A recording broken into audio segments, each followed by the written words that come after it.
من الشیطان الرجیم بسم اللہ الرحمن الرحیم 5ویں پارے میں سورہ نساء کی آیت نمبر 59 سے شروع کرنا ہے، اور اس سے پہلے آیت نمبر 58 کو دیکھیے جہاں پہ کل بحث ہم نے چھوڑی تھی۔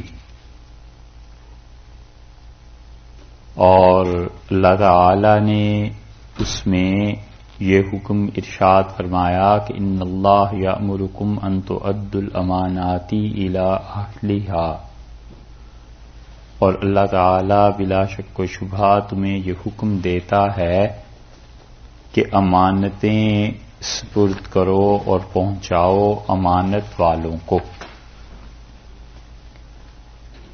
تو اس میں جتنی بھی چیزیں انسان کے پاس اللہ نے امانت کے طور پر دی ہیں، یا یہ کہ وہ چیزیں انسان کے پاس کسی اور نے امانت کے طور پر رکھوائی ہیں، سب کے متعلق اللہ نے یہ حکم دیا کہ ان چیزوں کو تم پہنچا دو ان تک جو اس کے اہل ہیں۔ اس سے معلوم ہوا کہ انسان کے اپنے جسم میں جو امانتیں اللہ نے رکھی ہیں، قوت ہے، علم ہے، دولت کمانے کی صلاحیت ہے، یہ ساری امانتیں بھی ان تک پہنچائی جائیں جو اس کے اہل ہیں، اور نااہل کے ذمے کام نہ کیا جائے، اور اگر نااہل کے ذمے کام ہو جائے گا تو وہ اس امانت جو اس کے پاس تھی اسے خراب کر دے گا، اور مجموعی طور پر مسلمانوں کے کام بگڑ جائیں گے۔ پیسہ ہے جو اس کے اہل ہیں ان کے سپرد کیا جائے، اسی طرح علم ہے جو اس کے اہل ہیں انہیں سکھایا جائے۔ اعلی حاصل کے آس طاقت اور قوت اللہ نے دی ہے، تو طاقت اور قوت کو ان لوگوں کی مدد کے لیے صرف کیا جائے جو لوگ اس کے اہل ہیں، اور جو اس کے اہل نہیں ہیں انہیں اپنے پاس سے طاقت اور مدد ان کے لیے صرف کرنا، یہ چیز اس آیت کریمہ کے خلاف ہے۔ تو عمومی طور پر ہم لوگوں کو یہ چاہیے کہ اپنی زندگی میں غور کرتے رہیں کہ کسی پر بھی اعتبار کرنا ہے تو وہ اس کام کا اہل ہے یا نہیں، کسی کی سفارش کرنی ہے تو وہ اس کا اہل بھی ہے یا نہیں، اور اگر وہ اس کا اہل نہیں ہے تو سفارش کرنے والا بھی گناہگار، اور جو اس کے ذمے کام لگائے گا وہ بھی گناہگار۔ مثلا امیر ہے، گورنر ہے، کوئی اور پوسٹ ہے اس کے پاس، اور اسے اچھی طرح پتا ہے کہ میرا بیٹا اس کے قابل نہیں ہے، تو اب اس سے جو کوئی کہے کہ آپ اپنے بیٹے کو رکھ لیں یا وہ خود سے رکھ لے تو یہ سارے گناہگار ہوں گے، کیونکہ انہیں اچھی طرح اندازہ بھی ہے اور علم بھی ہے کہ یہ منصب اس لڑکے کے قابل نہیں ہے۔ اسی طرح زندگی کے جتنے بھی معاملات ہیں انسان اس میں سوچے کہ کون اس قابل ہے کہ اسے یہ چیز دی جائے، تو پھر جا کر کئی کام بنتا ہے۔ اگر اس پہ مشائخ اور وہ جو صوفیاں ہیں وہ عمل کریں تو کبھی بھی ناقص اور نالائق کو خلافت نہ دیں۔ ہمارے زمانے میں یہ بہت بڑی مصیبت ہو گئی ہے، بہت بڑی تکلیف دہ چیز ہو گئی ہے کہ لوگ اب جو مشائخ صحیح سلسلوں کے ہیں، ان کے بزرگان دین بالکل ٹھیک تھے، وہ ایسے نالائقوں کو خلافت دینے لگ گئے ہیں کہ ان نالائقوں کو سرے سے یہی نہیں پتا کہ اتباع سنت کیا ہے، یہاں تک کہ عقیدہ جو صحیح ہونا چاہیے بعض کا تو وہ بھی نہیں ہوتا، اور حضور اقدس صلی اللہ علیہ وسلم کی سنن سے اگر ظاہر کی زندگی ان کی بھری ہوئی بھی نظر آتی ہے تو باطن کے اعتبار سے ناکارہ ہیں۔ ایسے لوگ اب انہیں خلافتیں ملنے لگی ہیں، تو ظاہر ہے کہ یہ ایک نااہل کے ذمے چیز چلی گئی، تو وہ نااہل جتنی بھی تباہی پھیلائے گا وہ اپنے شیخ اور اپنے بزرگوں کے نام پر ہی پھیلائے گا، تو یہ بہت غلط حرکت ہے۔ جو بعض جگہوں پہ اب ہونے لگی ہے، حتیٰ کہ اتنی جلدی خلافتیں مل جاتی ہیں کہ پچھلے زمانوں میں تو بزرگ اتنی جلدی بیعت نہیں کیا کرتے تھے جتنی جلدی خلافت دے دیتے۔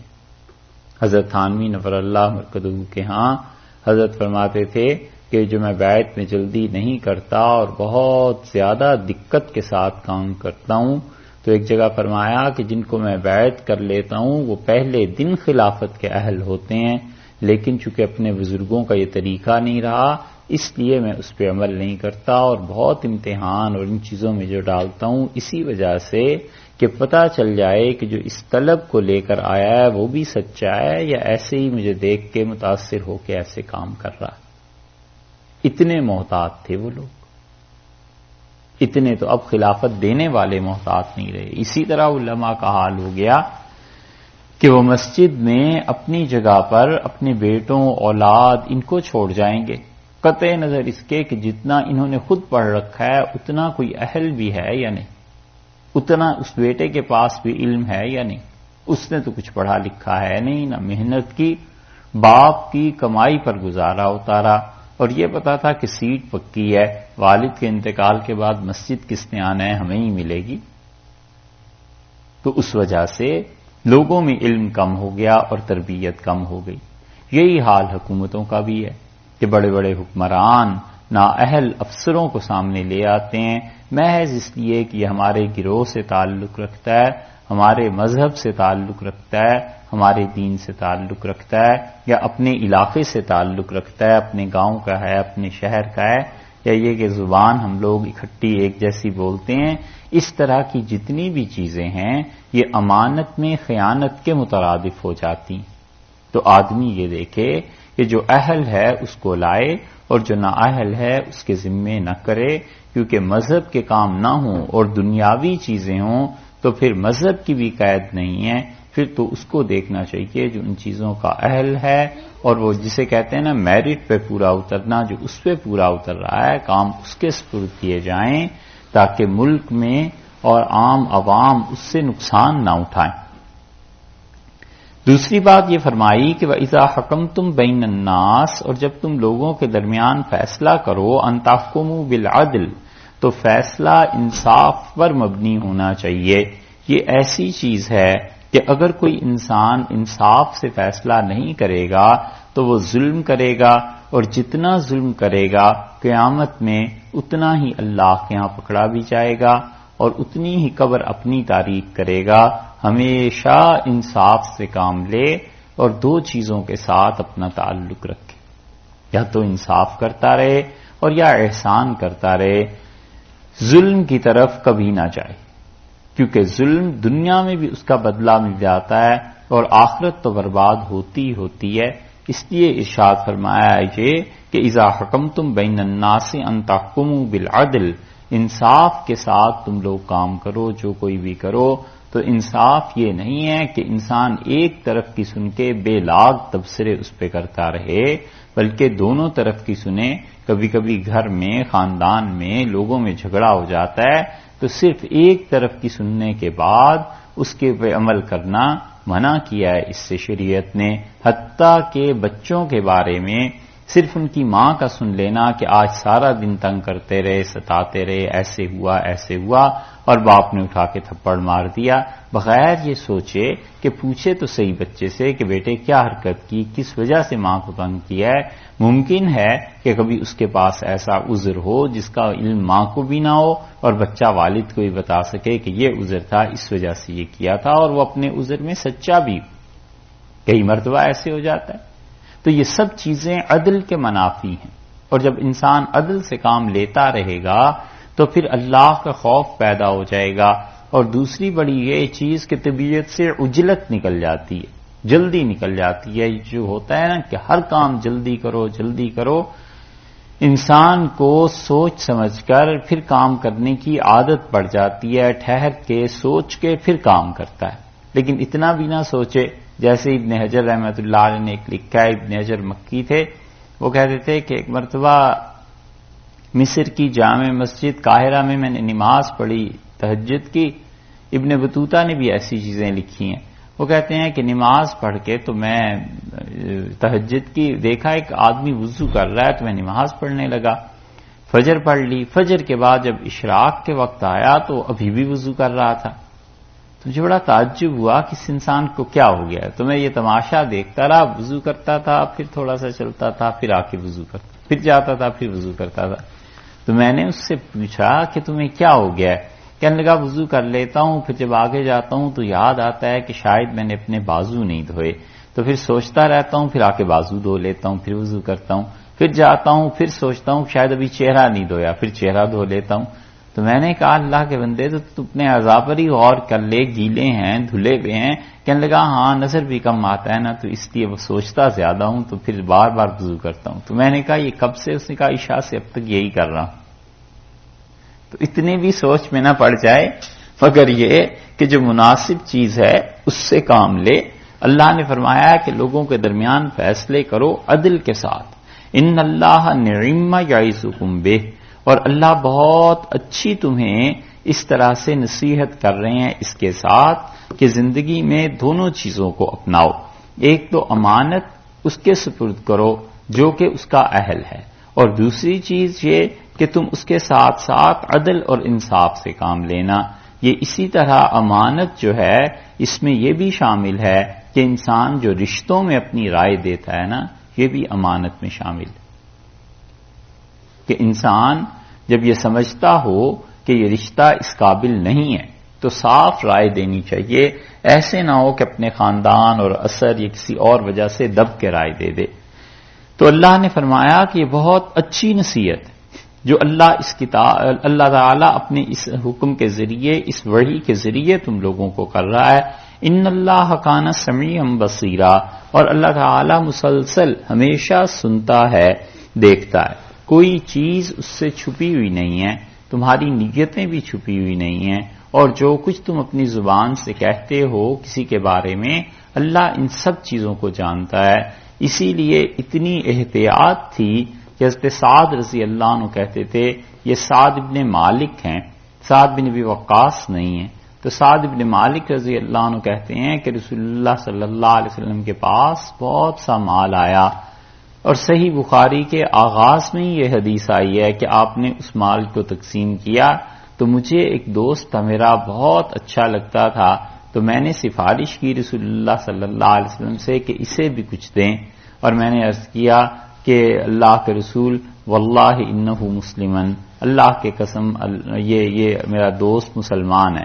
تو رسول اللہ صلی اللہ علیہ وسلم مؤمنن، مومن بھی ہے، میں نے کہا اللہ کے رسول مسلمان ہے، تو رسول اللہ صلی اللہ علیہ وسلم مؤمنن یا مومن ہے، 3 مرتبہ یہ فرمایا، اور پھر فرمایا سعد ایسے ہو جاتا ہے کہ میں کسی کو مال نہیں دیتا اس ڈر سے کہ مال اسے مصیبت میں ڈال دے گا، فتنے میں ڈال دے گا۔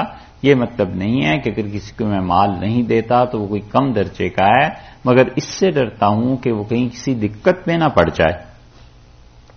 تو اس لیے ہر چیز میں احتیاط کرے کہ اللہ کے ہاں اللہ سنتا بھی ہے، جانتا بھی ہے، ایسے نہ ہو کہ میں کوئی ایسا کام کسی کے سپرد کر دوں جو عام مسلمانوں سے متعلق ہے، اور میرے بعد پھر وہ جو کچھ بھی کرے کہیں مجھے بھی اس کا گناہ قبر میں جا کے کہیں اور جا کے نہ ملے۔ اور اسی طرح یہ بھی سوچے کہ مجھے جن معاملوں میں بھی فیصلہ کرنا ہے عدل کے ساتھ فیصلہ کرنا ہے، انصاف کرنا ہے، اگر نہ عدل نہیں ہوگا تو پھر جس آدمی تک جس چیز تک اس کے اس فیصلے کا اثر پہنچے گا سب اس سے متاثر ہوں گے۔ پھر ارشاد فرمایا ہے یا ایھا الذین آمنو، اے ایمان والو، اطیعوا اللہ، اطاعت کرو اللہ کی، واطیعوا الرسول، اور رسول اللہ صلی اللہ علیہ وسلم کی اطاعت کرو، وَأُولِي الْأَمْرِ مِنْكُمْ، اور تم میں سے جو کام کے اہل ہیں ان کی اطاعت کرو، جو اختیار والے ہیں۔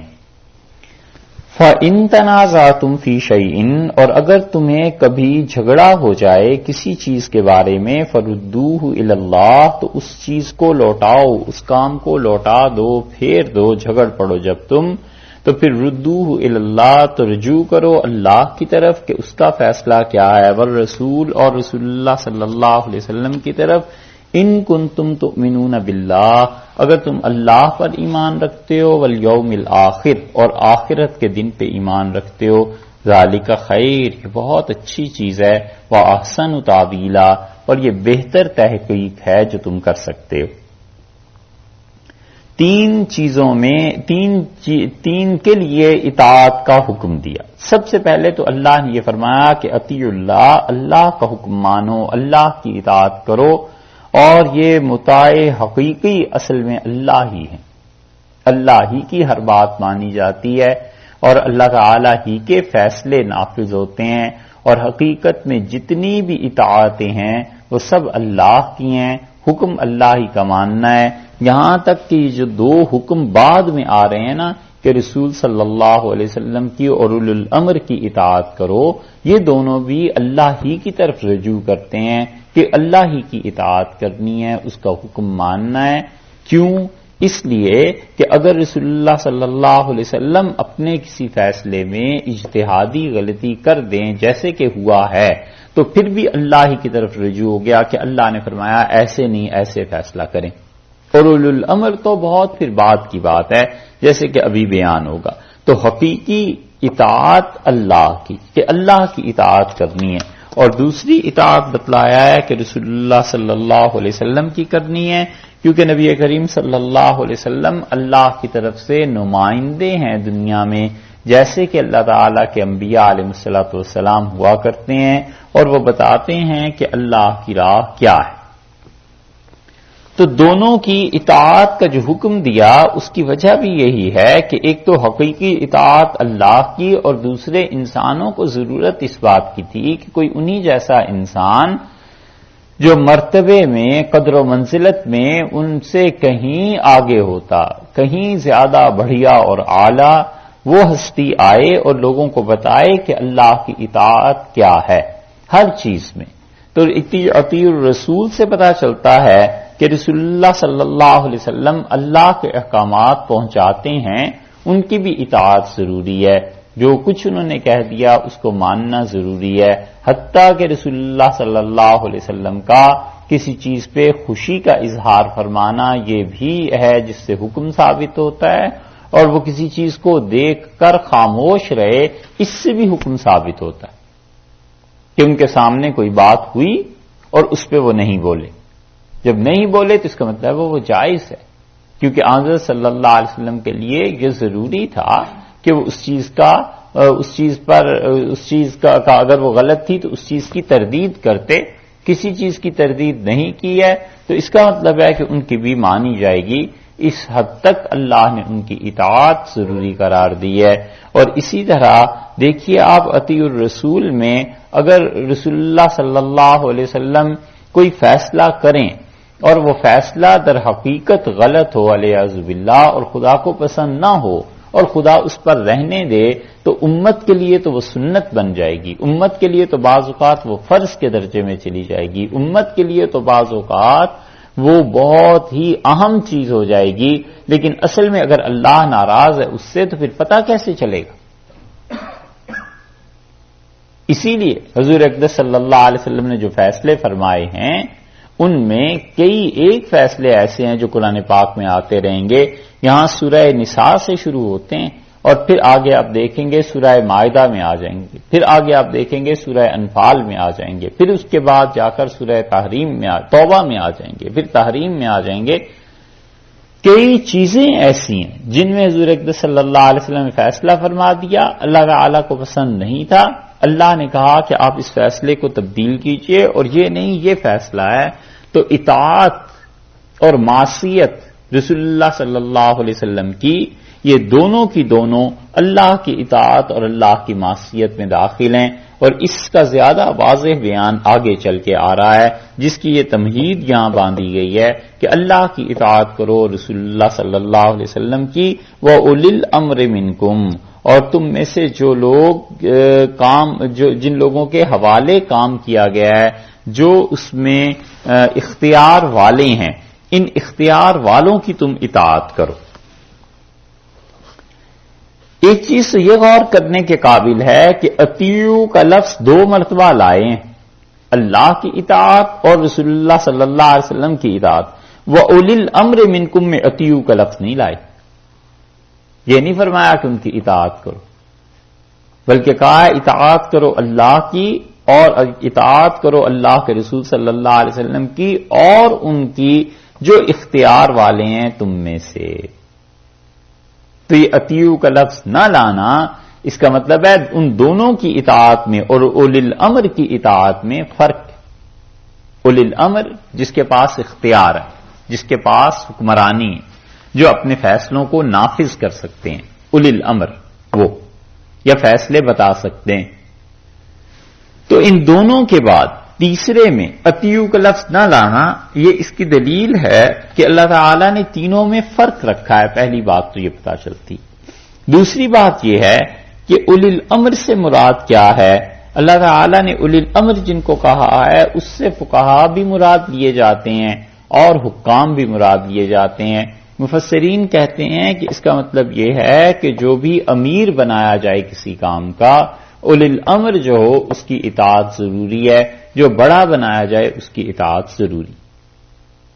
حضرت عمار ابن یاسر رضی اللہ عنہ اور حضرت خالد ابن ولید رضی اللہ عنہ ایک جگہ گئے تھے اور رسول اللہ صلی اللہ علیہ وسلم نے حکم دیا کہ وہاں جب تم جاؤ تو وہاں جا کر لڑائی کے لیے تھی بات، لیکن آپ نے فرمایا انہیں اسلام کی دعوت دینا. تو ایک آدمی کے متعلق بحث ہوئی حضرت خالد ابن ولید رضی اللہ عنہ میں اور حضرت عمار ابن یاسر رضی اللہ عنہ میں. تو رسول اللہ صلی اللہ علیہ وسلم نے عمار رضی اللہ عنہ کی واپسی پہ ان حضرات کی عمار کی تصویب کی اور کہا عمار ٹھیک ہے.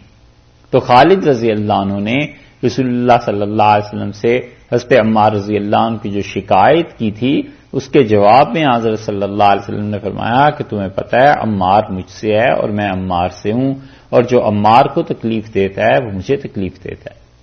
اور اس معاملے میں اللہ نے کہا کہ دیکھو جس کو تم پر حکمرانی دی کی اختیار دیا گیا، اور عمار رضی اللہ عنہ امیر تھے، خالد رضی اللہ عنہ کے انڈر تھے، تو اس لیے اللہ نے فرمایا کہ اولی الامر جو اختیار والے ہیں ان کی اتباع کرو، ان کی اطاعت کرو. تو ایک تو مراد حکام ہو گئے، اور دوسرے مراد اس سے بعض حضرات نے فقہا لیے ہیں کہ جب فقہا مسئلہ بتائیں، فقیہ ہے، مفتی ہے، وہ مسئلہ بتاتا ہے تو اس کی اطاعت کرو، یعنی وہ مسئلہ جو صحیح بتا رہا ہے اس مسئلے پر عمل کرو. اولی الامر کا دائرہ کتنا وسیع ہے، یہ منکم کے جو الفاظ ہیں اس پہ اگر غور کریں تو جو لوگ یہ کہتے ہیں کہ منکم سے مراد یہ ہے کہ جو مسلمان ہیں تمہارے حکمران ان کی اطاعت کرو، اور اس بنیاد پر وہ کہتے ہیں کہ جتنے کافر ہیں ان کے خلاف جہاد کرنا چاہیے، کیونکہ کافروں کو امارت، حکمرانی یہ حاصل ہی مسلمانوں کو ہے. یہ گمراہی کی چیزیں ہیں جو اس آیت سے وہ ثابت کرتے ہیں. اللہ تعالیٰ کے کہنے کا مقصد اس واقعے کے متعلق بھی ہے کہ تم میں سے جو امیر تھا اس کی اطاعت ہونی چاہیے تھی، اور یا اللہ تعالیٰ کا مقصد اور فرمانا یہ بھی ہے کہ ایمان والو اللہ کی اطاعت اور رسول اللہ صلی اللہ علیہ وسلم کی، اور اس کی جس کو جو امیر ہے تم میں سے، یعنی جس انسان کو بھی ان چیزوں کا تجربہ ہے، جو اہل ہے اس کا، جو اختیار والا ہے، اس کی اطاعت کرو. اس لیے فقہا نے اس کے ضمن میں جو ایک جزیہ لکھا ہے بڑی کتابوں میں، وہ کہتے ہیں کہ اگر کافر امیر ہو، یہ بات سوچنے کی ہے، یہ جتنے غیر مسلم ممالک ہیں سب کے لیے یہ مسئلہ ہے کہ وہ کہتے ہیں اگر کافر امیر ہو اور مباح کاموں کا حکم دے تو اس کی پابندی ضروری، جائز کام. مثلا امیر ہے، کافر ہے، اور اس نے حکم دے دیا کہ اس شہر میں کہیں بھی روڈ پہ تھوکا نہیں جائے گا، اس شہر میں کہیں بھی لوگ سگریٹ ایسے نہیں پئیں گے جیسے پبلک پلیسز ہوتی ہیں، تو اس کی بات مانی جانی ضروری ہے. یہ کوئی طریقہ نہیں ہے کہ اس کی اطاعت نہ کی جائے، بلکہ اس کی اطاعت کی جائے گی، کیونکہ نفاذ جو احکامات ہیں، جو قانون ہے، اس کا نفاذ اس کے ہاتھ میں ہے، اس کے اختیار میں ہے. جتنے بھی مباح کام ہیں اس میں اس کی اطاعت کی جائے گی، اور شرعی احکامات اگر اس کے خلاف چلتا ہے تو پھر اس کی اطاعت نہیں کی جائے گی. مثلا وہ یہ پابندی لگا دے کہ نماز نہ پڑھو، تو پھر تو کوئی نہیں مانے گا، پھر تو کوشش کریں گے نماز جیسے پڑھنی ہے ویسے پڑھیں گے۔ وہ کوئی ایسا حکم دے دے جو شریعت سے براہ راست ٹکراتا ہو تو وہاں تو مسلمانوں کو اختیار ہے کہ مناسب رویہ اختیار کریں، لیکن اس کا یہ مطلب نہیں ہے کہ امیر اور حاکم وقت اور کافروں کی مملکت میں مسلمان رہتے ہوں تو وہ جو کام جائز ہونے کے درجے کے ہیں، جو مسلمانوں میں بھی جائز ہیں کافروں میں بھی جائز ہیں، اس میں بھی کافر کی اطاعت ضروری ہے، کافر کی معصیت اور کافر کے خلاف اس میں کرنا کافر حکمرانوں کے یہ جائز نہیں۔ اس لیے آپ دیکھیے کتنی ہی چیزیں جس کے لیے وہ سائنس لگے ہوئے ہوتے ہیں کہ یہاں یہ کام کرنا ہے تو گورنمنٹ کی طرف سے ہوتے ہیں، کیوں خام خواہ اس کے خلاف کیا جائے؟ سائن لگا ہوا ہوتا ہے کہ یہاں پہ آپ گاڑی مت روکیے، کیوں روکا جائے؟ بہت سے ایسے لاپرواہ ہوتے ہیں کہ ان جائز کاموں میں بھی یہ کہہ کے مخالفت کرتے ہیں کہ جی یہ تو کافر ہیں، کافروں کا ملک ہے، اس میں کون سی پابندی ہے؟ انہیں نہیں معلوم اس آیت کے خلاف بات جاتی ہے کہ مسلمانوں کے جہاں بھی رہنے کے احکامات ہیں وہاں جو بھی امیر ہے ان کا، اگر وہ شریعت سے براہ راست کوئی حکم ٹکراؤ کا نہیں ہو رہا اس کی اطاعت ضروری ہے۔ ایک بات، دوسری بات یہ لکھی ہے، تیسری بات بلکہ انہوں نے یہ لکھی ہے کہ اللہ تعالی نے فرمایا کہ اطاعت کرو اللہ کی اور اس کے رسول صلی اللہ علیہ وسلم کی اور ان کی جو تم میں سے حکمران مقرر کیے گئے ہیں۔ تو وہ کہتے ہیں کہ اولی الامر میں اگر لوگ جمع ہو کر یہ فیصلہ کر لیں کہ شریعت کے سارے معاملات میں ہم فلاں شخص کی بات مانیں گے تو اس انسان کے خلاف چلنا جائز نہیں۔ یہ وہ چیز ہے جو مسلمانوں نے کی تھی، اور مسلمانوں نے بہت اچھی بات کی، ہندوستان میں امارت شرعیہ انہوں نے قائم کر دی، اور امارات شرعیہ جو تھی مولانا سجاد صاحب تھے، وہ امیر شریعت تھے، اسی طرح پٹنہ اور بہار میں لوگوں نے امیر شریعت ایک کے بعد دوسرے کو منتخب کیا۔ یہ مسلمانوں کی چیزیں بہت اچھی تھیں اور اب بھی ہیں کہ وہ اپنے نجی معاملات میں جس کو بھی اپنا امیر مقرر کر لیتے ہیں، بجائے اس کے کہ انڈیا میں کورٹس میں جائیں وہ جاتے ہیں اس میں اور اپنا فیصلہ کرا لیتے ہیں۔ کئی چیزیں ہم نے ان کی رسالوں میں پڑھی کہ فلاں ابن فلاں اس کے خلاف فلاں نے دعویٰ کیا ہے اور طلاق کا مقدمہ ہے، نکاح کا ہے، وراثت کا ہے، فلاں چیز کا ہے، اور وہ ہمارے پاس آئیں اور شرعی نظام کے تحت ہم انہیں اس کا حل بتائیں گے۔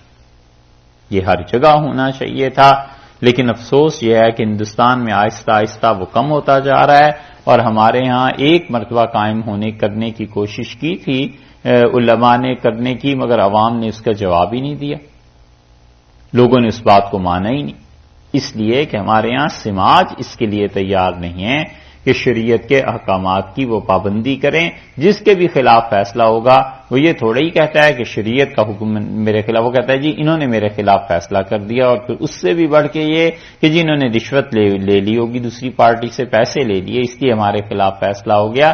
یہ چیزیں جو تھی نا یہ ہمارے ہاں اٹھیں اور بری طرح سے وہ نظام ناکام ہوا جسے بعض علماء نے چلانے کی کوشش کی تھی۔ البتہ ہندوستان میں جہاں بھی قائم ہے بہت اچھا ہے، لیکن کاش کہ ہندوستان کے مسلمان اتنے پڑھے لکھے ہوتے کہ اس نظام کو پورے ملک میں پھیلا لیتے۔ یہ جتنے بھی ہمارے مقدمے ہیں بجائے اس کے کہ ہم کورٹس میں جائیں، ہم امارات شرعیہ قائم کر لیں گے اور اس میں جا کر اپنے فیصلے ہم خود کروا لیا کریں گے، اور حکومت سے اگر پورے ملک میں نظام ہوتا تو حکومت کو بھی مجبور کر سکتے تھے کہ ہمارے ہاں یہ جو چیزیں ہیں اس کو آپ ایک قانونی درجہ دیں جو ہمارے علماء کہتے ہیں، اور اس کو وہاں سے بھی امپلیمنٹیشن حکومت کی طرف سے بھی ہونی چاہیے۔ لیکن ظاہر ہے کہ علم کی کمی ہے، پھر اور بھی جو بھی اس کے اسباب اور ذرائع ہوں اس سے بحث نہیں، مگر یہ کہ مسلمانوں نے اس نظام کو چلنے ہی نہیں دیا، جبکہ پچھلے زمانوں میں یہ نظام بعض جگہوں پہ بڑے اچھے طریقے سے چلتے رہے۔ قربانی ہے، تعلیم کا نظام ہے، بہت سی چیزیں ہیں، اور مسلمانوں کے سامنے اب بہت بڑی مثال یہودیوں کی ہے کہ یہودی اب بھی اپنے بہت سے نظام خود اپنے ہی ہاتھ میں رکھتے ہیں، فیصلے کرتے ہیں، چیزیں بتاتے ہیں گورنمنٹ کو، اور گورنمنٹ پھر ان چیزوں کو ویسے ہی نافذ کر دیتی ہے جیسے یہودی ان کے مذہبی رہنما کہتے ہیں۔ تو اس لیے ایک اولی الامر کی کا کانسیپٹ اسلام میں یہ بھی ہے کہ اگر کہیں ایسی صورتحال ہے کہ حکمرانی نہیں رہی ہے مسلمانوں کی، تو وہ آپس میں مل کے جسے اپنا امیر مقرر کر لیتے ہیں ان کے فیصلوں کی وہ اتباع کرے۔ فَإِن تَنَازَعْتُمْ، اور اگر اس میں جھگڑا پڑ جائے، تنازع ہو جائے، فرض کر لیجئے کچھ لوگ کہتے ہیں کہ نہیں مانتے، کچھ کہتے ہیں اس کو مانتے ہیں، آپس میں لڑ پڑے۔ دوسری صورت، جنہوں نے فیصلہ کیا ہے، امیر جو ہے امیر شرعیت جو ہیں وہ، جنہوں نے علماء نے فیصلہ کیا ہے وہ، اور کوئی پارٹی، ان دونوں کے درمیان اختلاف ہو گیا۔ انہوں نے کہا جی ہم نے اپنا مسئلہ اس عدالت میں پیش کیا ہے اور یہاں علماء نے ہمارے متعلق جو فیصلہ لکھا ہے یہ شرعاً درست نہیں ہے، اور اس کے لیے فلاں فلاں مفتی جو ہیں ہم ان کو کہتے ہیں وہ اس فیصلے پہ نظر ثانی کریں۔ یہ دوسرا طریقہ۔ تیسرا طریقہ یہ بھی ہو سکتا ہے کہ یہاں یہ مراد ہو، اللہ تعالیٰ کے مفسرین فرماتے ہیں کہ فَإِن تَنَازَعْتُمْ فِي شَيْءٍ، اور کسی معاملے میں حکمران اور تم دونوں کے درمیان جھگڑا ہو جائے کہ حکمران کوئی قانون نافذ کرتے ہیں اور پبلک یہ کہتی ہے کہ یہ شریعت کے خلاف ہے، فَرُدُّوهُ إِلَى اللَّهِ وَالرَّسُولِ، تو اس کام کو لوٹاؤ اللہ کی طرف اور رسول اللہ صلی اللہ علیہ وسلم کی طرف۔ دیکھا آپ نے، پہلے 3 تھے اب 2 رہ گئے۔ پہلے اطاعت اللہ کی، رسول صلی اللہ علیہ وسلم کی اور اولی الامر کی، اور یہاں دوبارہ جو کہا ہے تو فرمایا ہے کہ جب جھگڑا ہو جائے تو پھر اس کام کو اللہ کی طرف لوٹاؤ، اس فیصلے کو، اس مقدمے کو، اور رسول اللہ صلی اللہ علیہ وسلم کی طرف۔ یہاں حکمرانوں کا ذکر نہیں کیا۔ تو اس سے مفسرین کہتے ہیں کہ یہاں مراد ہی یہ ہے کہ تمہارا اور حکمرانوں کا جب جھگڑا ہو جائے اور حکومت و اسلامی، تو اللہ اور اس کے رسول صلی اللہ علیہ وسلم کی طرف لوٹا دو۔ تو اللہ تعالی کی طرف لوٹانے کا مقصد تو صاف پتہ چل گیا کہ قرآن پاک ہے، اور رسول اللہ صلی اللہ علیہ وسلم کی طرف لوٹانے کا مطلب بھی صاف پتہ چلا کہ وہ حدیث ہے۔ دیکھا، اس لیے جو لوگ حدیث کی قانونی حیثیت کو نہیں مانتے اور اس کے لیگلی اتھارٹی ہونے کے قائل نہیں ہیں، وہ اس آیت پر غور کریں کہ یہ تو حکم قیامت تک ہے نا۔ اب جب بھی مسلمانوں کا کبھی بھی اپنے حکمرانوں سے جھگڑا ہوگا تو اللہ تو یہ کہتا ہے کہ اس کو لوٹاؤ اللہ تعالی کی طرف اور رسول اللہ صلی اللہ علیہ وسلم کی طرف، یوں کرو۔ تو رسول اللہ صلی اللہ علیہ وسلم اب تو نہیں رہے، تو پھر کیا ہوگا؟ پھر حدیث کی طرف لوٹانا پڑے گا۔ تو حدیث کی قانونی حیثیت خود اسی سے ثابت ہوتی ہے کہ حدیث حجت ہے۔ اگر نہ ہوتی تو اللہ تعالیٰ یہ نہ کہتے کہ ادھر لوٹاؤ۔ 2 باتیں۔ تیسری چیز اس آیت سے یہ پتا چلی کہ اولی الامر کا تذکرہ اللہ نے دوبارہ نہیں فرمایا۔ تو دنیا کے جتنے بھی کام ہیں ظاہر ہے کہ سب قانونی حیثیت سے ہوتے ہیں۔ ایک سوئی سے لے کے حکمران کی کرسی تک سب چیزوں میں جھگڑا ہو سکتا ہے نا، کہ کیا کام کرنا ہے اور کیا نہیں کرنا۔ اور رشتے میں شوہر اور بیوی کے رشتے سے لے کر ماں اور بیٹے تک کے رشتے میں، باپ اور بیٹا نسب تک کے رشتے میں جھگڑا ہو سکتا ہے۔ کوئی چیز ایسی نہیں ہے جس چیز کے متعلق ایک فتنہ نہ اٹھاؤ یا یہ کہ کوئی جھگڑا نہ پیدا ہوا، ہوتے رہتے ہیں انسانی زندگی میں یہ سب چیزیں ہیں۔ تو کون ہے فائنل اتھارٹی؟ کون ہے جو فیصلہ کرے؟ اللہ نے بتایا کہ اللہ اور اس کے رسول صلی اللہ علیہ وسلم، اللہ اس لیے کہ وہ حکمران ہے اور رسول اللہ صلی اللہ علیہ وسلم اس لیے کہ وہ معصوم ہیں، وہ ظلم کر ہی نہیں سکتے۔ اگر نبی صلی اللہ علیہ وسلم علیہ باللہ ظلم کرنے لگ جائیں تو پھر ان کی حیثیت نہیں رہتی۔ اسی لیے جو حضرت صلی اللہ علیہ وسلم کے قائم مقام حدیث اب ہم سمجھتے ہیں، اس حدیث پر بحث کی جائے گی کہ راوی اس کے ٹھیک تھے نہیں ٹھیک تھے، اس حدیث سے کیا پتا چلتا ہے کہ امت نے پہلے کیا سمجھا ہے، ہم اس سے کیا ثابت کرنا چاہ رہے ہیں۔ یہ سب چیزیں ہو سکتی ہیں، لیکن سرے سے حدیث کا ہی انکار کر دیا جائے یہ نہیں ہو سکتا۔ تو معصومیت رسول اللہ صلی اللہ علیہ وسلم کی ثابت ہوئی اور اللہ کی حکمرانی، اور اس سے پتا چلتا ہے کہ تیسری چیز کوئی نہیں ہے، معصومیت ختم ہو گئی رسول اللہ صلی اللہ علیہ وسلم پہ۔ اور یہ آیت بتاتی ہے ان لوگوں پر زد اس کی جا کر پڑتی ہے جو رسول اللہ صلی اللہ علیہ وسلم کے بعد بھی 12 اماموں کے قائل ہیں کہ وہ معصوم تھے، اور وہ معصومیت اتنی بڑھا دیتے تھے رسول اللہ صلی اللہ علیہ وسلم کے بعد اب بھی کہ کوئی سفر پہ جا رہا ہے اور اسے امام ضامن باندھ دیا. یہ سمجھتے اس کا کیا مطلب ہے؟ نہیں باندھتے، اب بہت جگہ باندھتے ہیں نا. اس کا مطلب اہل تشریع کے ہاں یہ تھا کہ امام غائب جو آخری مرتبہ غار میں گم ہو گئے تھے اور قرب قیامت میں وہ آئیں گے اور ہر وقت اس دنیا میں ساتھ ہیں، دیکھ رہے ہیں ساری چیزوں کو، ان کے سپرد کرتے ہیں، وہ ضامن ہے اس چیز کے کہ تمہیں سفر کے بعد واپس لوٹا کے گھر امن اطمینان سے لائیں. یہ ہے نظریہ امام ضامن کا کہ امام جو ہیں وہ گارنٹی دیتے ہیں، ضمانت دیتے ہیں اس کی کہ تم جو سفر میں جا رہے ہو تو بخیر و خوبی واپس آؤ گے. یہ ہے امام ضامن.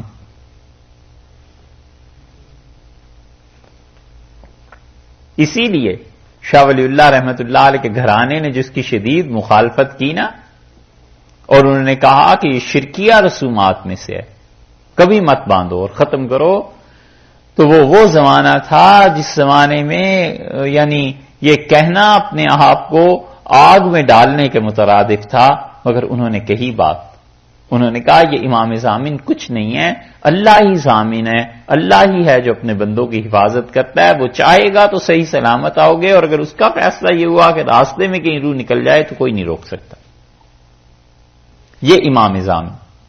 اسی طرح اپنے اماموں کے متعلق یہ عقیدہ رکھنا لیاذ باللہ کہ وہ معصوم تھے، حتیٰ کہ اپنے مشائخ کے متعلق بعض لوگوں میں بڑا غلو ہو جاتا ہے.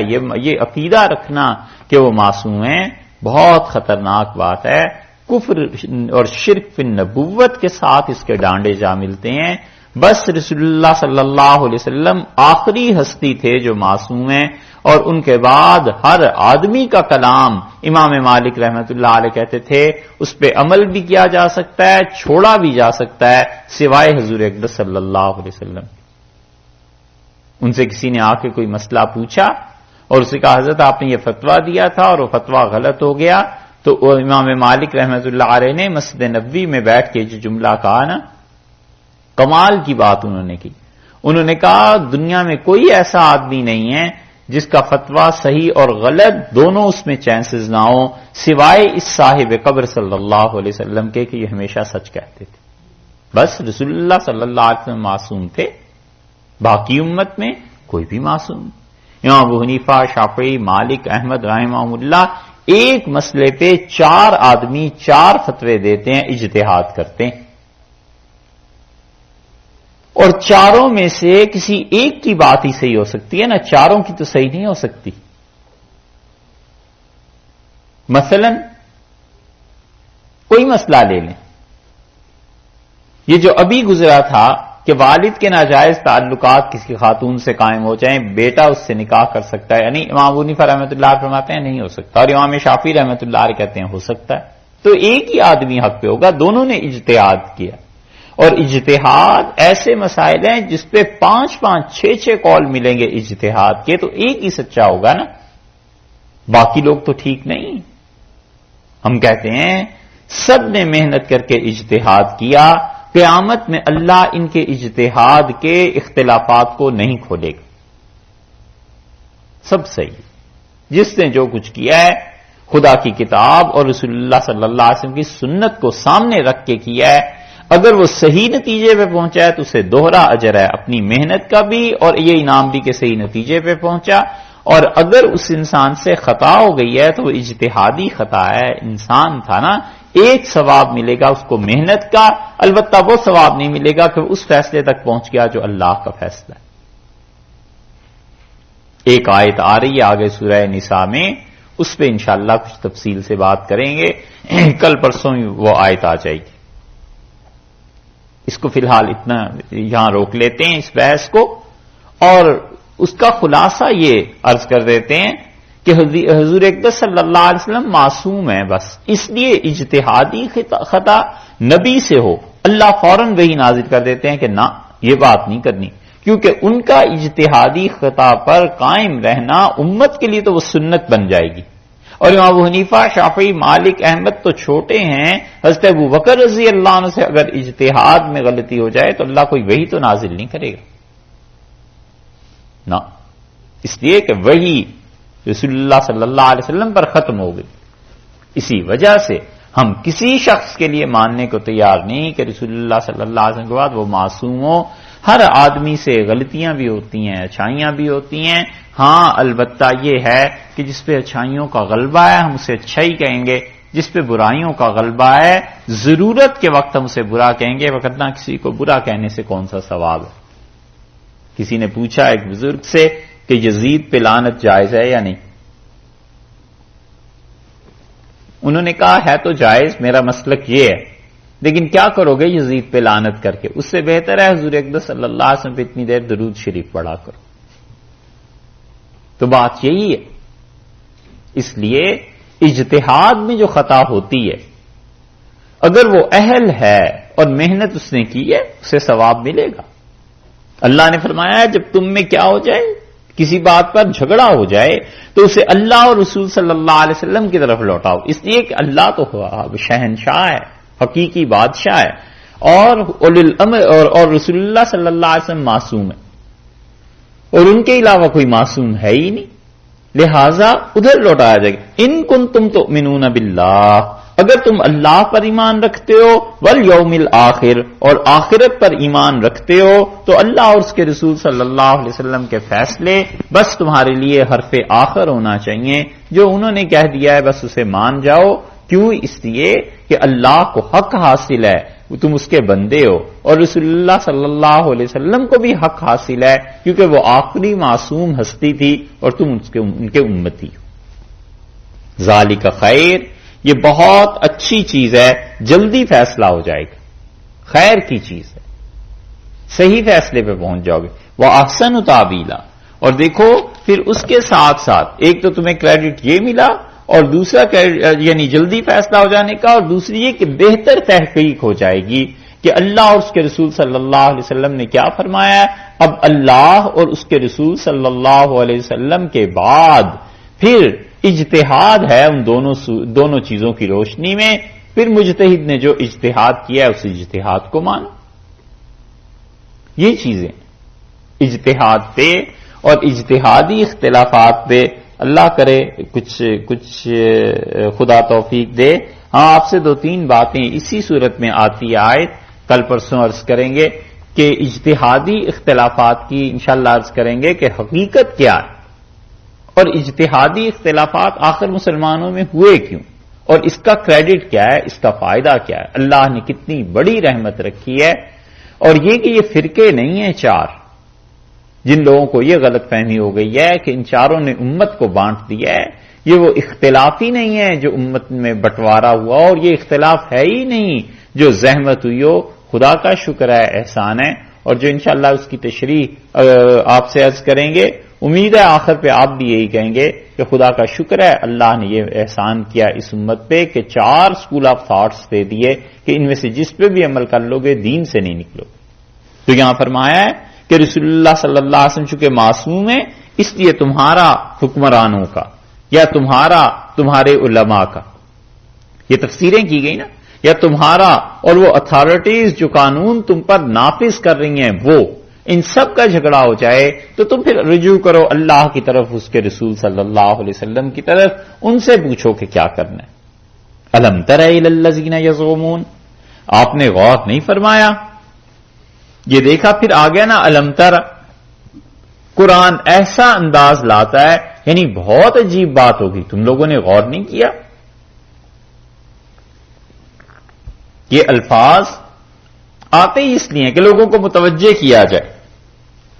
واقعہ یہ ہوا کہ مدینہ منورہ میں ایک زمین کے ٹکڑے پر جھگڑا ہو گیا ایک مسلمان کا جو کہ منافق تھا ایک یہودی کے ساتھ، اور منافق کا نام تھا بشر.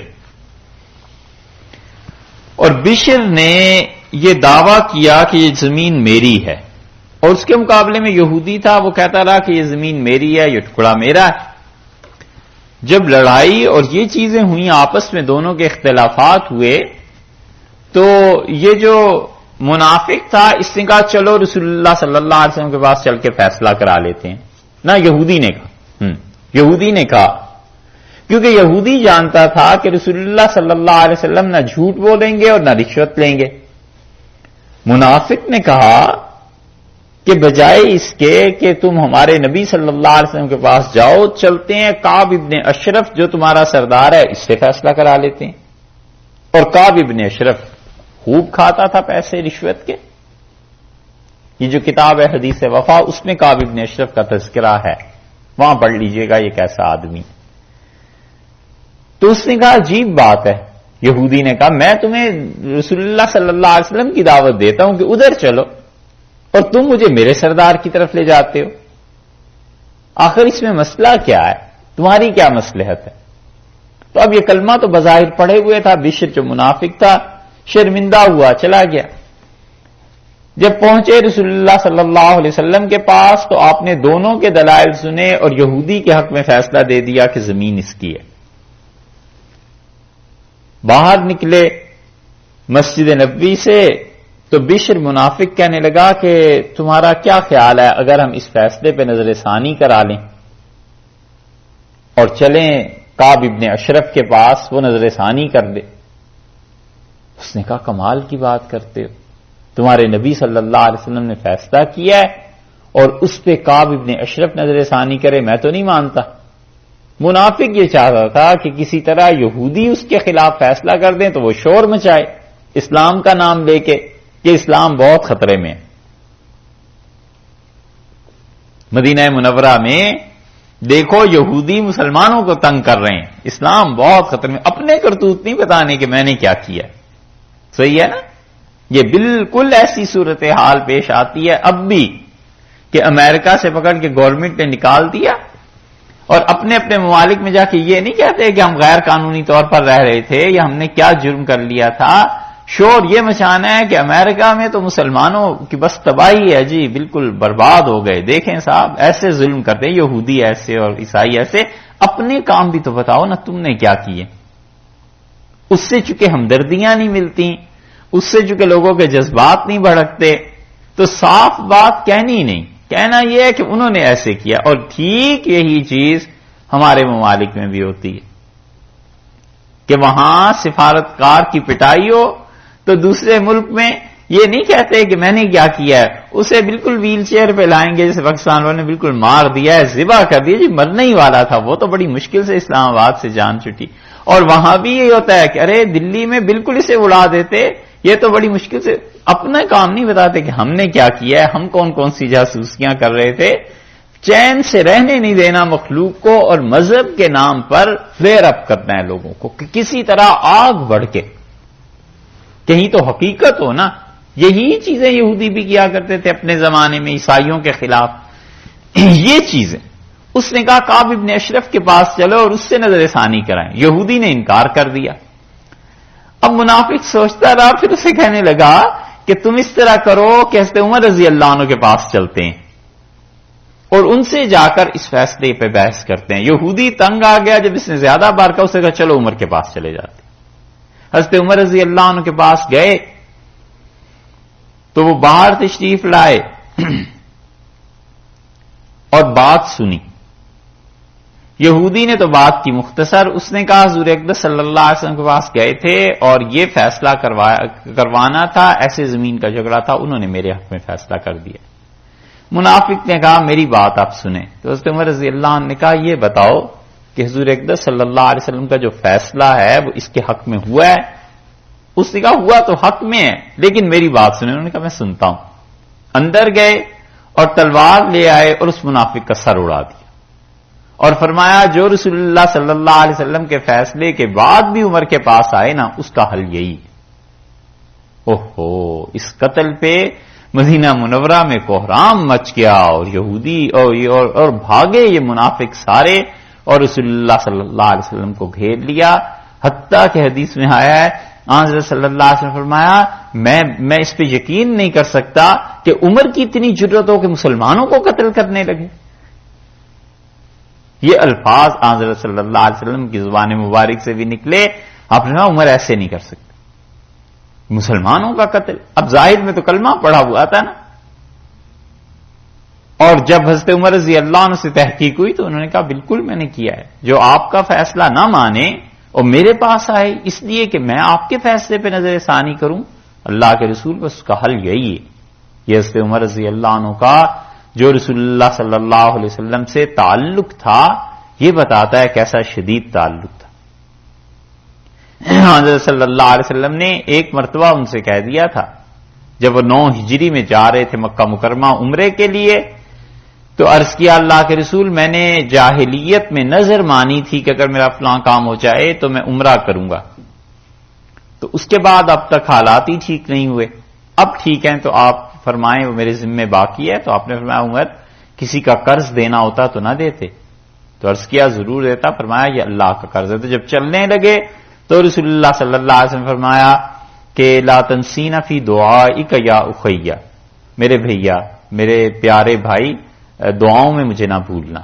تو حضرت عمر رضی اللہ عنہ اتنے خوش ہوتے تھے اس بات کو سنا کے، کہتے تھے لو کانت بحد دنیا، پوری دنیا مل جاتی تو میں اتنا خوش نہ ہوتا جتنا ان 2 لفظوں سے خوش ہوں کہ مجھے اپنا بھائی اور پیارا بھائی کہا تھا. تو حضرت عمر رضی اللہ عنہ کا تو معاملہ یہ تھا.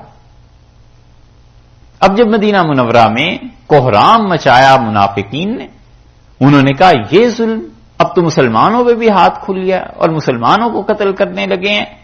تو آئے رسول اللہ صلی اللہ علیہ وسلم کے پاس روتے پیٹتے. اب قتل کے عوض میں تو قتل ہی تھا. بہت اپنی طرف سے احسان انہوں نے رکھا حضرت عمر رضی اللہ عنہ پہ، اور کہنے لگے اگر عمر ہمیں پیسے دے دے اور 100 اونٹ ادا کر دیں تو ہم اس خون کو معاف کرتے ہیں. یہ جھگڑا یہ بحث سارے مدینہ منورہ میں پھیل گئی اور ہر مسلمان ایک ایک بچہ اور گھر میں ظاہر ہے بات پھیل گئی. ہو رہا تھا اللہ نے یہ آیات نازل کر دی. اللہ نے فرمایا الم تر الی الذین یزعمون، تم نے آپ نے غور نہیں کیا ان لوگوں کے حال پر، یزعمون جو یہ گمان کرتے ہیں کہ انہم آمنوا بما انزل الیک، کہ وہ ایمان رکھتے ہیں اس چیز پر جو آپ کی طرف اللہ نے نازل کی ہے، وما انزل من قبلک، اور جو آپ سے پہلے نازل کی گئی ہے اس پر بھی ایمان رکھتے ہیں. اور اس ایمان کے باوجود یریدون، وہ چاہتے ہیں کہ ان یتحاکموا الی الطاغوت، کہ شیطان کے پاس جائیں اور اس سے اپنے فیصلے کرائیں. وقد امروا، اللہ نے انہیں حالانکہ حکم دیا تھا، حکم دیے گئے تھے کہ ان یکفروا بہ، کہ اس کے ساتھ انکار کریں گے، شیطان کا حکم نہیں مانیں گے. وَيُرِيدُ الشَّيْطَانُ، اور یہ لوگ جو شیطانوں کے پاس اپنے فیصلے کرانے لے جاتے ہیں، یہ اور شیاطین، اَن يُضِلَّهُمْ ضَلَالًا بَعِيدًا، یہ تو چاہتے ہیں کہ کسی طرح تمہیں صحیح راہ سے ہٹا دیں اور دور پھینک دیں صحیح بات سے. وَإِذَا قِيلَ لَهُمْ، اور جب ان سے کہا جاتا ہے تعالوا الی ما انزل اللہ الی الرسول، آؤ اللہ کے حکم کی طرف اور رسول اللہ صلی اللہ علیہ وسلم کے فیصلے کی طرف، رأیت المنافقین، آپ ان منافقوں کو دیکھیں، یصدون عنک، آپ کی طرف آنے سے بہت ہی اپنے آپ کو بچاتے ہیں، صدودا، اٹک کر چلتے ہیں.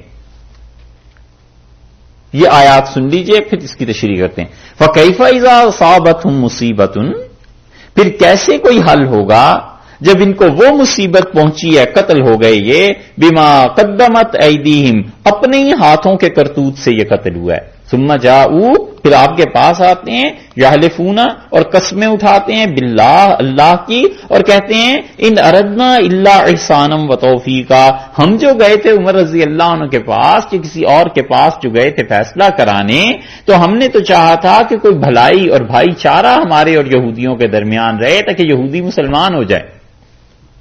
اولئک الذین، یہ وہ لوگ اتنے جھوٹے ہیں، یعلم اللہ ما فی قلوبہم، اللہ جانتا ہے کہ ان منافقوں کے دل میں کیا تھا. ظاہر میں یہودیوں کو قریب کریں کہ اسلام لے آئیں، اور حقیقت میں یہ کہ اپنے اسلام کا ڈھنڈورا پیٹیں. فاعرض عنہم، سو نبی صلی اللہ علیہ وسلم آپ ان سے منہ پھیر لیجئے، تغافل کیجئے. وعظہم، اور انہیں نصیحت کیجئے تنہائی میں بلا کر.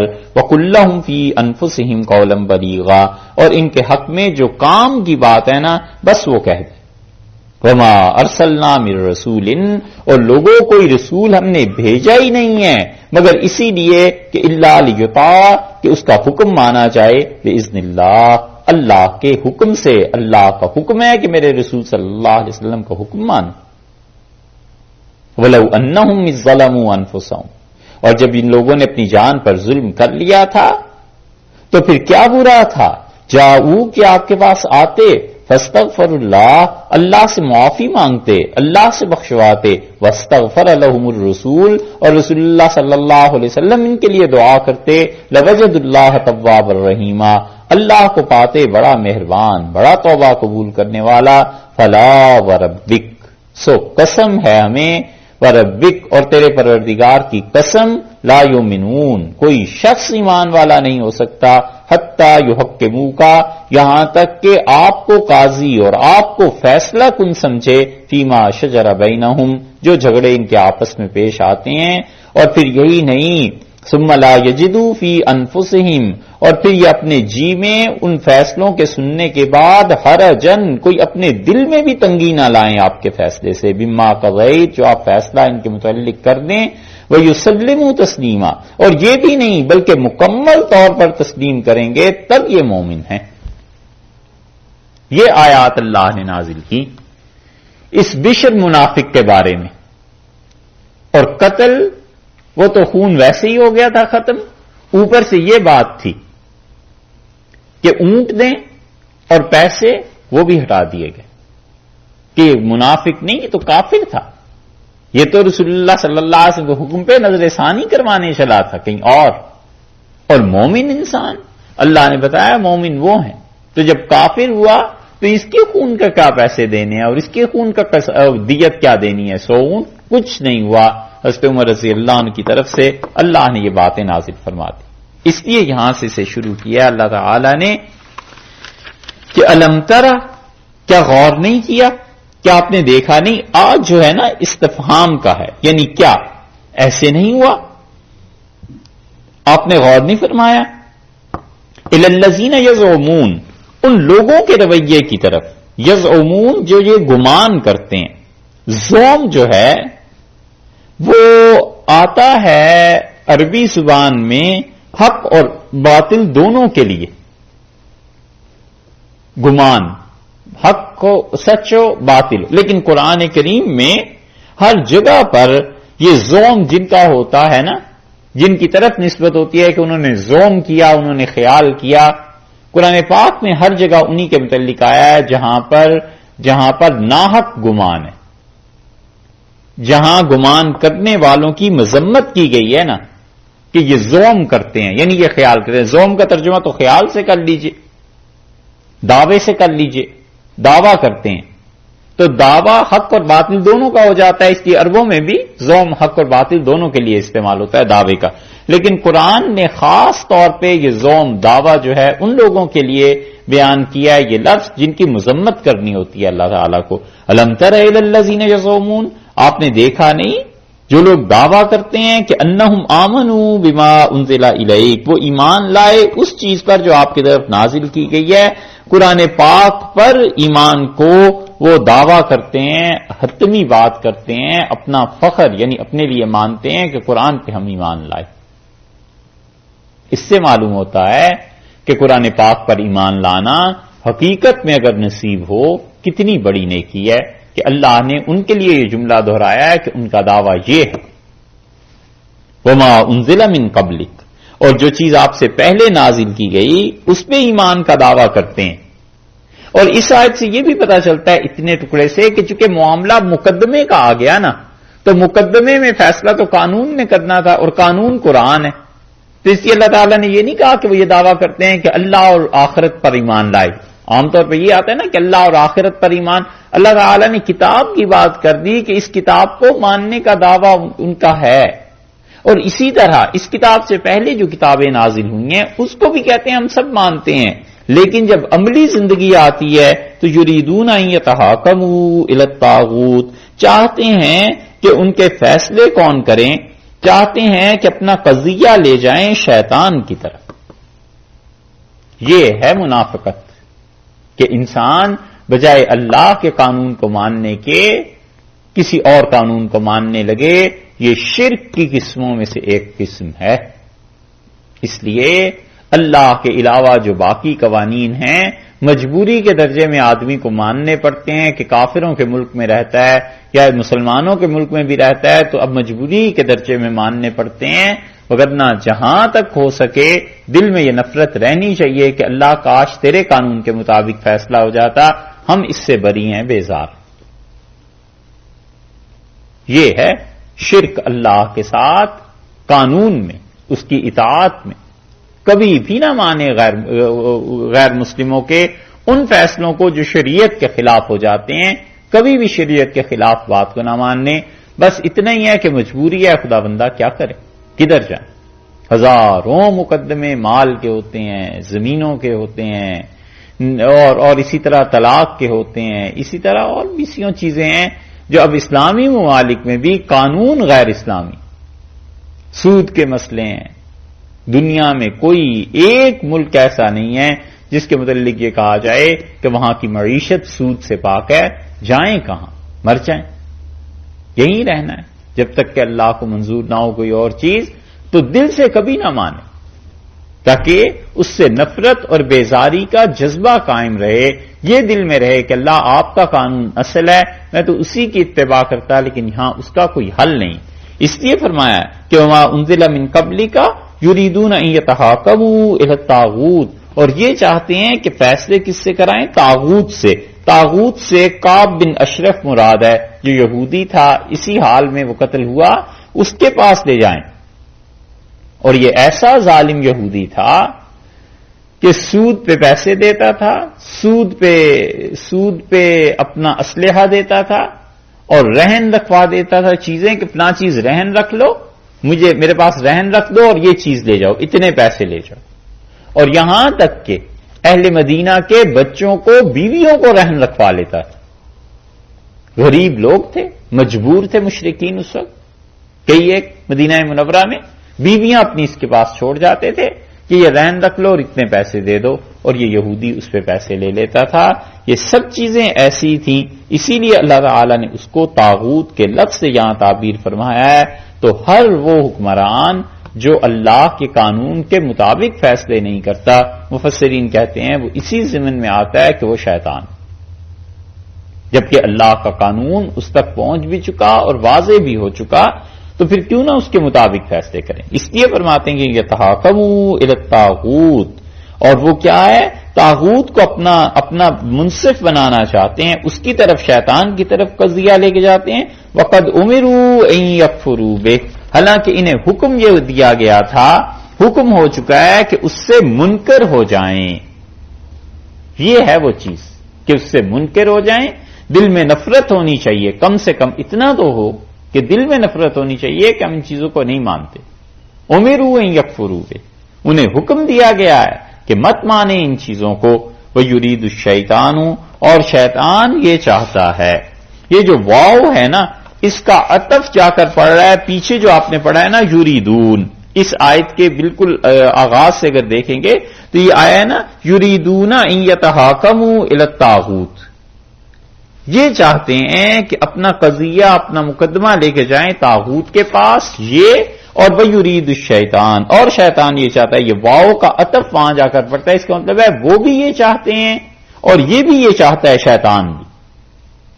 شیطان بھی یہ چاہتا ہے کہ ان یضلہم، کہ تمہیں گمراہ کر دے، اور اس کے ساتھ ساتھ وہ لوگ جو اپنے فیصلے دوسری جگہ سے کرانے لے گئے تھے وہ بھی یہ چاہتے ہیں کہ یہ ہو، اور ضلالم بعیدا، ضلالم کے بعد اللہ تعالیٰ نے ایک اور لفظ بڑھا دیا ہے کہ دور لے ڈالیں۔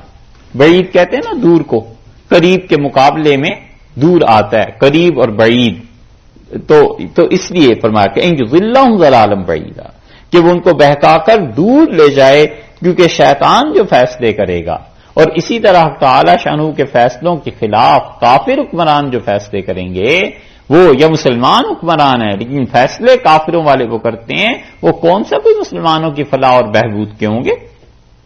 وَإِذَا قِيلَ لَهُمْ، اور جب ان سے کہا گیا تعالوا الی ما انزل اللہ وإلی الرسول، آؤ اس چیز کے ساتھ فیصلہ کرا لیتے ہیں اللہ کے حکم کی طرف اور رسول اللہ صلی اللہ علیہ وسلم کے حکم کی طرف. یہ وہ چیز ہے جو یہودی اس سے کہہ رہا ہے کہ آؤ اللہ اور اس کے رسول صلی اللہ علیہ وسلم سے فیصلہ کرا لیتے ہیں. یہ منافق انسان رأیت المنافقین، آپ ان منافقوں کے حال پر غور کریں. اس وقت جب انہیں یہ دعوت دی جاتی ہے تو آپ دیکھیں ان منافقوں کو یسدون عنک صدودا، بند ہو جاتے ہیں آپ کی طرف سے. یسدون، صدا کہتے ہیں کسی چیز کا رک جانا. آپ سے رکتے ہیں اٹک اٹک کر، یعنی پھر چلتے ہیں پھر رکتے ہیں، پھر چلتے ہیں پھر رکتے ہیں، آنا ہی نہیں چاہتے بڑی مجبوری سے، ظاہر کا بھرم رکھنے کے لیے کہ ہم مسلمان ہیں، شرما شرمی آتے ہیں. وگرنہ یہ در حقیقت منافق چاہتے ہی نہیں کہ رسول اللہ صلی اللہ علیہ وسلم فیصلہ کرے.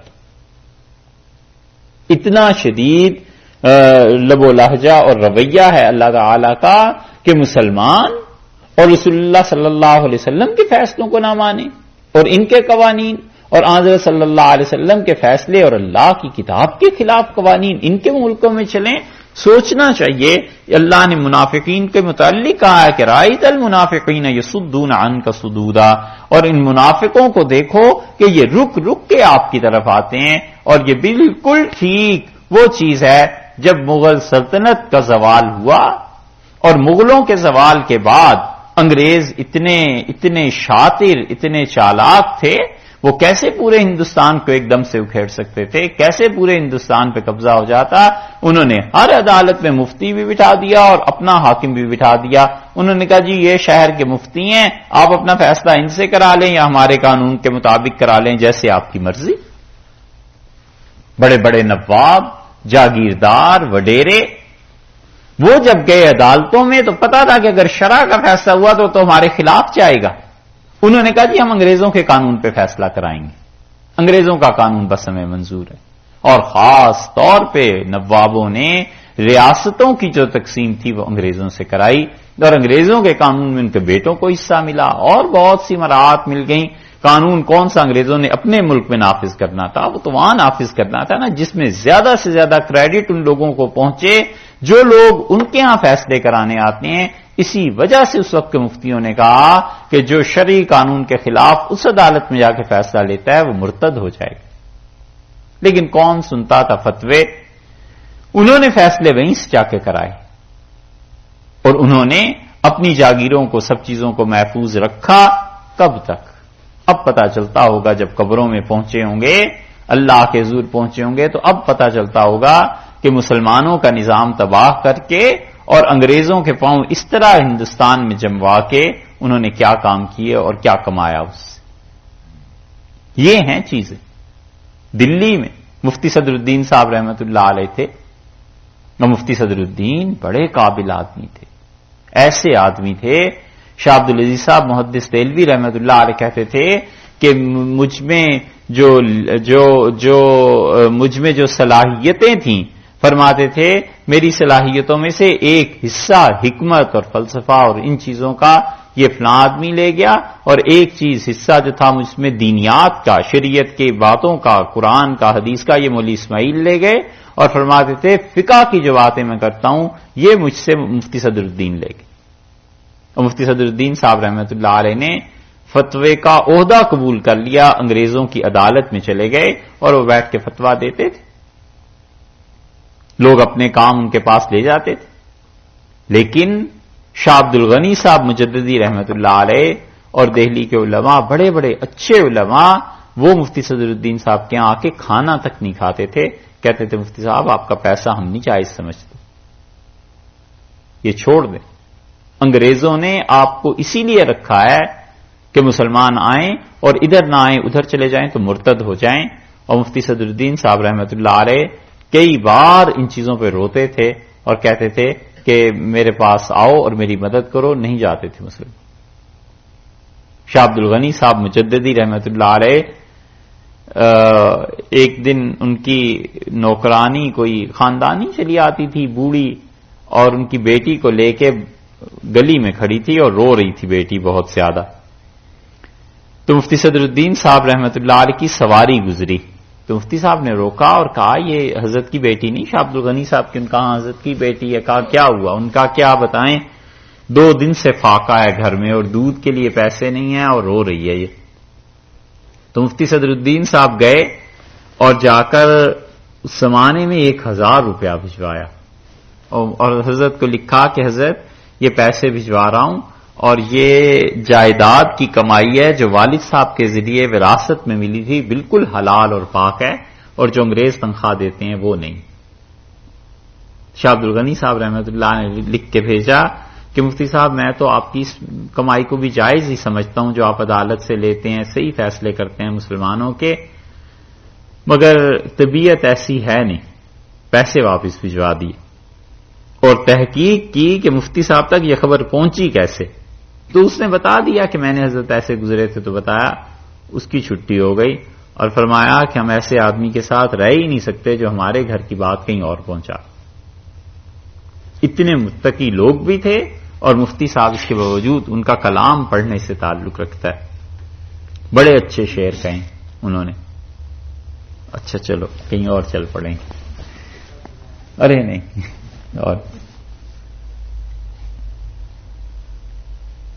میں اور بزم میں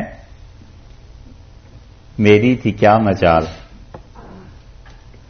یہ تیری کم نگاہیاں لے گئیں بزم شراب میں.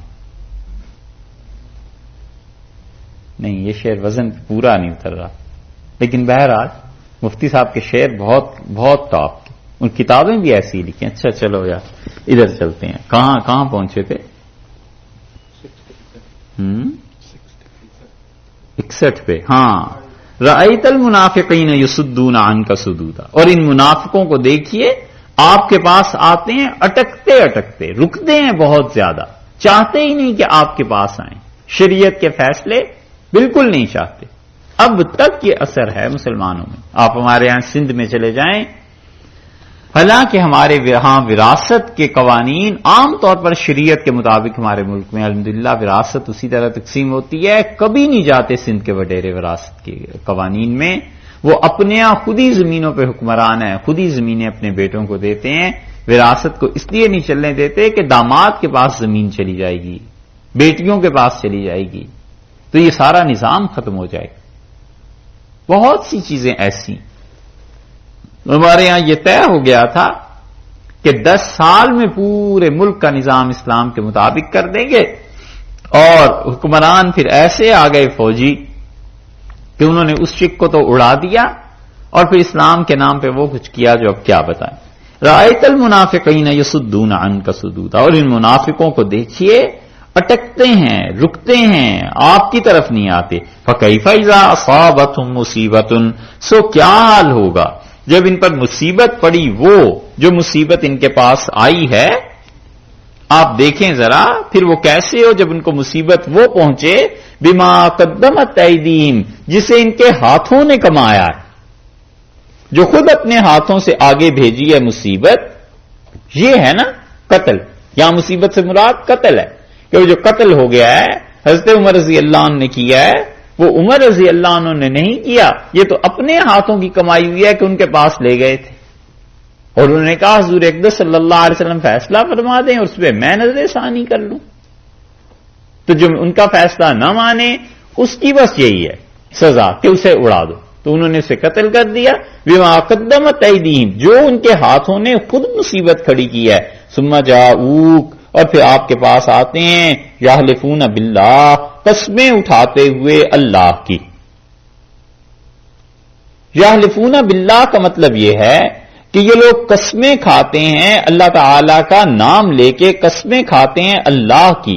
ان اردنا، کہ ہم کو کوئی غرض نہیں تھی، ہمارا کوئی ارادہ نہیں تھا، الا احسانن، سوائے اس کے کہ بھلائی اور وتوفیقا، اور ہم چاہتے تھے کہ ملاپ ہو جائے. ہم نے چاہا کہ ملاپ ہو جائے اور یہ چیزیں ہو جائیں. ہم اس واسطے گئے تھے کہ شاید عمر رضی اللہ عنہ جو ہے وہ صلح کرا دیں. اور اسی واقعے پہ حضور اقدس صلی اللہ علیہ وسلم نے فرمایا تھا کہ یہ فاروق ہے. حضرت عمر رضی اللہ عنہ کے نام کے ساتھ فاروق کا جو اضافہ ہوا وہ اس کے بعد ہوا تھا کہ بالکل حق اور باطل کو واضح کر دیتا ہے. اللہ نے فرمایا یہ کہتے ہیں اچھا ہم اس لیے گئے تھے کہ یہ شاید صلح ہو جائے. اس زمین کا مسئلہ کچھ ایسے حل ہو جائے کہ کچھ مجھے دے دیں، کچھ اس یہودی کو دے دیں، یا کوئی اور صلح کی صورت نکال لیں، کیونکہ حضرت عمر رضی اللہ عنہ کو مسلمانوں پہ غیرت تو تھی، یہ چیز تو تھی ان میں بہت زیادہ کہ وہ مسلمانوں کا پلڑا ان چیزوں کو بھاری دیکھنا چاہتے تھے، لیکن پتہ نہیں تھا دوسرے کو، منافق کو، کہ رسول اللہ صلی اللہ علیہ وسلم کی محبت ان میں وہ بھی چیز ہے، تو اعتدال کی زندگی تھی ان کی۔ اولئک الذین، یہ ایسے لوگ ہیں، یعلم اللہ، اللہ جانتا ہے، اللہ نے ظاہر کر دیا ہے، ما فی قلوبہم، جو کچھ کہ ان کے دلوں میں تھا خدا نے ظاہر کر دیا ہے۔ کہتے ہیں کہ ہم گئے تھے اس لیے کہ صلح ہو جائے، اللہ نے ظاہر کر دیا ہے کہ جو کچھ ان کے دلوں میں ہے، صلح کے لیے نہیں گئے تھے، اس لیے گئے تھے کہ اسلام کا ڈنکا پٹے۔ حضرت عمر رضی اللہ عنہ فیصلہ میرے حق میں کرتے ہیں تو زمین مجھے مل جائے گی، یہ فیصلہ نہ کریں کعب بن اشرف کر دے تو میں آ کے شور مچاؤں کہ دیکھو مسلمانوں اب ہماری زمینیں مار رہے ہیں یہودی، اور یہودی لیے چلے جا رہے ہیں اور تم کچھ فکر نہیں اس کی کرتے۔ یہ ساری چیزیں، یہ اب بھی ان منافقین کا حال ہے جو اپنے آپ کو مسلمان کہتے ہیں اور اسلام کے ٹھیکیدار، اور جب وہ مذاکرات کے لیے جاتے ہیں نا کافروں کے ساتھ تو جاتے ہوئے رنگ اور ہوتا ہے، آتے ہوئے رنگ اور ہوتا ہے، اور پھر آ کے یقین دلاتے ہیں کہ اسلام کا اسی میں فائدہ تھا، یہی چیزیں تھیں۔ ہم میکسیمم اس زمانے میں یہی کر سکتے تھے۔ یعلم اللہ ما فی قلوبہم، اللہ نے فرمایا ہے اللہ خوب جانتا ہے جو کچھ کے ان کے دلوں میں ہے۔ فاعرض عنہم، آپ ان سے درگزر کیجئے، تغافل کیجئے۔ عارض کا مطلب چہرہ پھیر لینا، مطلب یہ ہے کہ آپ چھوڑ دیجئے ان کی باتوں کو، اب کوئی دیت نہیں، کوئی خون کا بدلہ خون نہیں۔ وعظہم، اور آپ انہیں نصیحت کیجئے، یعنی الگ بلا کر سمجھائیے کہ چھوڑ دو اس منافقت کو، کیا فائدہ ہے، تم اپنی حالت ٹھیک کر لو۔ وَقُلْ لَهُمْ فِي أَنفُسِهِمْ قَوْلًا بَلِيغًا، اور ان سے کہیے ان کے حق میں کام کی بات۔ قولاً بلیغا کا مطلب یہ کہ جو بات انہیں نفع دے، اور یہ رسول اللہ صلی اللہ علیہ وسلم کی اصل سیرت تھی کہ ہر آدمی سے وہ بات کہتے تھے جو اس سے نفع دے۔